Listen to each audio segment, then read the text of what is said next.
இப்போ இது எப்படி கண்டுபிடிக்கணும்னா ஃபர்ஸ்ட் நம்ம நார்மல் ரியாக்ஷன் கண்டுபிடிக்கணும். நல்லா பாரு, இப்போ ரெண்டு பேருக்கு நடுவில் இருக்க நார்மல் ரியாக்ஷன் வேல்யூ என்ன சார்? இங்கிட்ட நார்மல் ஆக்ட் ஆகுமா? பேசிக்லி நார்மல் வந்து நீ உன்னை படுக்க போட்டாங்கன்னு வச்சுக்கோ, மேலே ஒரு மாஸ் இருக்கு. இப்போ நீ வந்து கீழே போய் அமுங்கிடக்கூடாதுன்னா நீ வந்து இவன் கீழே எவ்வளோ மாஸ் கொடுப்பான்? M2G கொடுப்பானா? கரெக்டா இல்லையா? அப்போ நீ எவ்வளோ கொடுக்கணும்? நார்மல் கொடுப்ப. அப்போ இந்த நார்மலோட வேல்யூ என்ன? புரியலையா? நீ இல்லைன்னு எனக்கு படுக்க போத்தோம் இல்லைன்னு அப்போ இங்கே கார்ட்போர்டு வச்சிரு.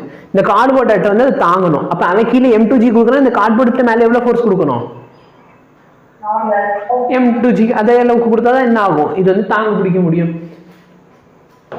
அதே இங்கே பாரு, அடுத்த ஸ்லைட். ஓகே, இங்கே பாரு, இது இந்த இடத்துல ஆக்ட் ஆகிற நார்மல் எவ்வளோ?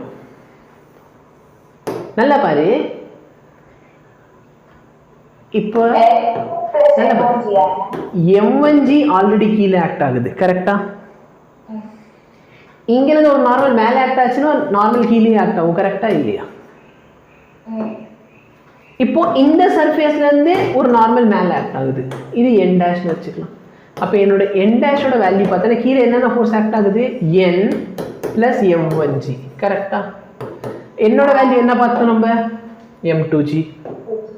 அப்போ M2G plus M1G.